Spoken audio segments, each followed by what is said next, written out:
Rave ಪಾರ್ಟಿಯಲ್ಲಿ ಎಲ್ಲವೂ ಕುಲ್ಲಂ farm house ಪಾರ್ಟಿಯಲ್ಲಿ ಬರೀ ಮೋಜಿನಾಟ. ಹಣ ದ್ವಿಗುಣ ಮಾಡ್ಕೊಡ್ತೀನಿ ಅಂತ ಬರೋಬ್ಬರಿ 30 ಕೋಟಿ ವಂಚಿಸಿದ ದಂಪತಿ. ಮೆಟ್ರೋ ನಿಲ್ದಾಣದ ಮೇಲೆ ಲವ್ ಲೆಟರ್ ಬರೆದವನಿಗಾಗಿ ತಲಾಶ್. ರಾಷ್ಟ್ರೀಯ ಹೆದ್ದಾರಿಯಲ್ಲಿ ವೀಲಿಂಗ್ ಪುಂಡರ ಹಾವಳಿ. ಎಲ್ಲದರ ಡೀಟೇಲ್ಸ್ ನೋಡ್ತಾ ಹೋಗೋಣ ಕರ್ನಾಟಕ ಟಾಪ್ 20. ಬೆಂಗಳೂರಿನ ಎಲೆಕ್ಟ್ರಾನಿಕ್ ಸಿಟಿ ಹೊರಭಾಗದಲ್ಲಿ ನಡೆದಿದ್ದ ರೇವ್ ಪಾರ್ಟಿ ಪ್ರಕರಣ ಸಂಬಂಧ ತನಿಖೆಯಲ್ಲಿ ಒಂದೊಂದೇ ವಿಚಾರ ಬೆಳಕಿಗೆ ಬರ್ತಾ ಇದೆ.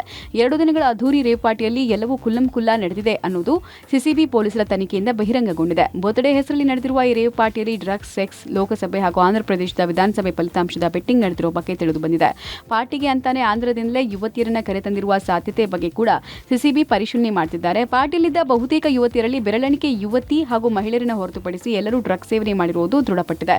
ರೇವ್ ಪಾರ್ಟಿಯಲ್ಲಿ ಡ್ರಗ್ಸ್ ಸೇವನೆ ಮಾಡಿ ತಗಲಾಕೊಂಡಿರುವ ಪ್ರತಿಯೊಬ್ಬರಿಗೂ ಸಿಸಿಬಿ ಗುಂಪು ಮಾಡಿ ನೋಟಿಸ್ ಕೊಟ್ಟು ವಿಚಾರಣೆಗೆ ಕರೀತಾ ಇದೆ.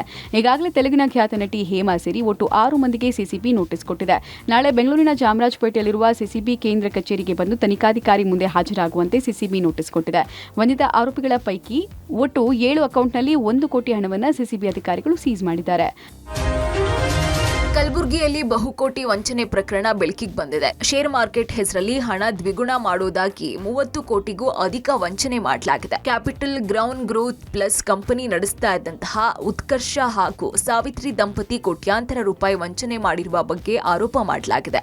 ಇನ್ನು ಗಾಂಧಿನಗರದ ಬಳಿಯ ಬಿಎಲ್ ಕಾಂಪ್ಲೆಕ್ಸ್ನಲ್ಲಿ ನಡೀತಾ ಇದ್ದಂತಹ ಟ್ರೇಡಿಂಗ್ ಕಂಪನಿ ಮೂಲಕ ಯುವಕ ಯುವತಿಯರನ್ನೇ ಟಾರ್ಗೆಟ್ ಮಾಡಿ ದಂಪತಿಗಳು ವಂಚಿಸ್ತಾ ಇದ್ರು ಅಂತ ಹೇಳಲಾಗಿದೆ. ಇನ್ನು ಘಟನೆ ಸಂಬಂಧ ವಂಚಕ ದಂಪತಿಗಳಿಗೆ ಸಹಾಯ ಮಾಡ್ತಾ ಇದ್ದಂತಹ ವಿಜಯ್ ಸಿಂಗ್ ಹಾಗೂ ಸುಧಾ ಅನ್ನೋರ ವಿರುದ್ಧವೂ ಕೂಡ ದೂರು ದಾಖಲಾಗಿದೆ.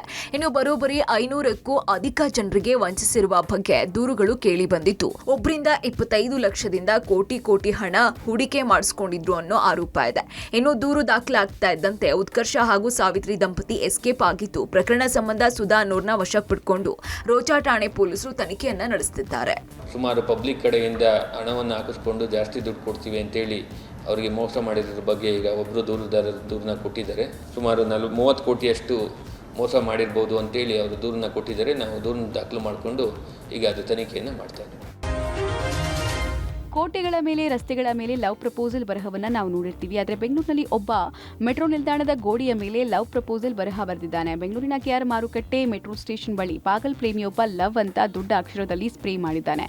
ಜೊತೆಗೆ ಲವ್ ಸಿಂಬಲ್ ಹಾರ್ಟ್ ಹಾಕಿ RS ಅಂತ ಸ್ಪ್ರೇ ಮೂಲಕ ಬರೆದಿದ್ದಾನೆ. ಈ ರೀತಿ ಮೆಟ್ರೋ ಸ್ಟೇಷನ್ ಗೋಡೆ ಮೇಲೆ ಬರಹ ಬರೆದಿರುವುದು ತಪ್ಪು. ಸಾರ್ವಜನಿಕ ಆಸ್ತಿ ಪಾಸ್ತಿ ಅಡಿ ದಂಡ ಹಾಕಬೇಕಾಗತ್ತೆ. ಸಿಸಿಟಿವಿ ಕ್ಯಾಮೆರಾ ಚೆಕ್ ಮಾಡಿ ಪೊಲೀಸರಿಗೆ ಮಾಹಿತಿ ಕೊಡ್ತೇವೆ. ಈ ರೀತಿ ಮೆಟ್ರೋ ಸ್ಟೇಷನ್ ಗೋಡೆ ಮೇಲೆ ಬರಹ ಬರೆದಿರೋದು ತಪ್ಪು. ಸಾರ್ವಜನಿಕರ ಆಸ್ತಿ ಪಾಸ್ತಿ ಅಡಿ ದಂಡ ಹಾಕಬೇಕಾಗುತ್ತೆ.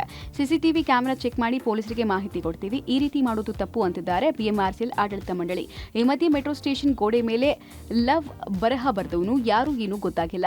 ಆದರೆ ಸಾರ್ವಜನಿಕ ಆಸ್ತಿ ಪಾಸ್ತಿ ಮೇಲೆ ಈ ರೀತಿ ಬರೆಯೋದು ತಪ್ಪು. ಈ ರೀತಿ ಮಾಡಿದ್ರೆ ದಂಡ ಹಾಕ್ತೇವೆ ಅಂತ BMRCL ಎಚ್ಚರಿಸ್ತಾ ಬಂದಿದೆ. ಇತ್ತೀಚೆಗೆ ಹೆದ್ದಾರಿಯಲ್ಲಿ ವೀಲಿಂಗ್ ಮಾಡುವ ಪುಂಡರ ಹಾವಳಿ ಮಿತಿ ಮೀರಿದೆ. ರಾತ್ರಿಯಾದರೆ ಸಾಕು ರಸ್ತೆಗಿಳಿದು ಪುಂಡರು ಬೈಕ್ ವೀಲಿಂಗ್ ಮಾಡ್ತಾ ಸಾರ್ವಜನಿಕರಿಗೆ ತೊಂದರೆ ನೀಡ್ತಾ ಇದ್ದಾರೆ. ಬೆಂಗಳೂರು ತುಮಕೂರು ರಾಷ್ಟ್ರೀಯ ಹೆದ್ದಾರಿಯಲ್ಲಿ ಪೊಲೀಸರ ಭಯವಿಲ್ಲದೆ ರಾಜಾರೋಷವಾಗಿ ಡೆಡ್ಲಿ ವೀಲಿಂಗ್ ಮಾಡ್ತಾ ಇದ್ದಾರೆ. ನೆಲಮಂಗಲ ಸಮೀಪದ ನವಯುಗ ಟೋಲ್ ಬಳಿ ಭಯಾನಕ ವೀಲಿಂಗ್ ಮಾಡುವ ಪುಂಡರ ದೃಶ್ಯವನ್ನ ಸಾರ್ವಜನಿಕರು ಸೆರೆ ಹಿಡಿದಿದ್ದಾರೆ. 5-6 ಬೈಕ್ಗಳಲ್ಲಿ ಸಾಲಾಗಿ ಬೈಕ್ ವೀಲಿಂಗ್ ಮಾಡ್ತಾ ಪುಂಡರು ವಿಡಿಯೋ ಚಿತ್ರೀಕರಿಸಿ ಪ್ರಯಾಣಿಕರಿಗೆ ವಿಕ್ಟರಿ ಸಿಂಬಲ್ ತೋರಿಸುವ ಮೂಲಕ ತೊಂದರೆ ನೀಡ್ತಾ ಇದ್ದಾರೆ. ಇದರಿಂದ ಹಿಂಬದಿ ಬರುವ ಪ್ರಯಾಣಿಕರಿಗೆ ಆತಂಕ ಉಂಟಾಗಿದ್ದು ತಕ್ಷಣ ವೀಲಿಂಗ್ ಪುಂಡರ ವಿರುದ್ಧ ಕ್ರಮ ಕೈಗೊಳ್ಳುವಂತೆ ಒತ್ತಾಯಿಸಿದ್ದಾರೆ.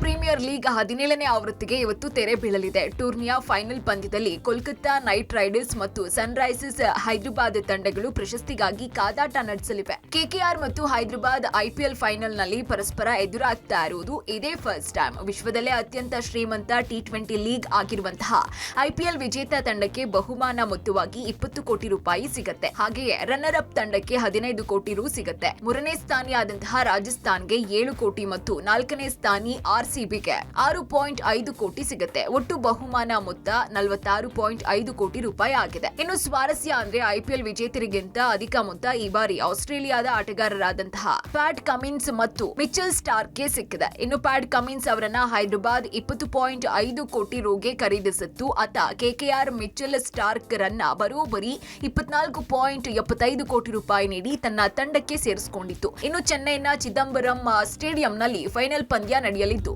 ಸಂಜೆ 7:30ಕ್ಕೆ ಪಂದ್ಯ ಆರಂಭ ಆಗುತ್ತೆ.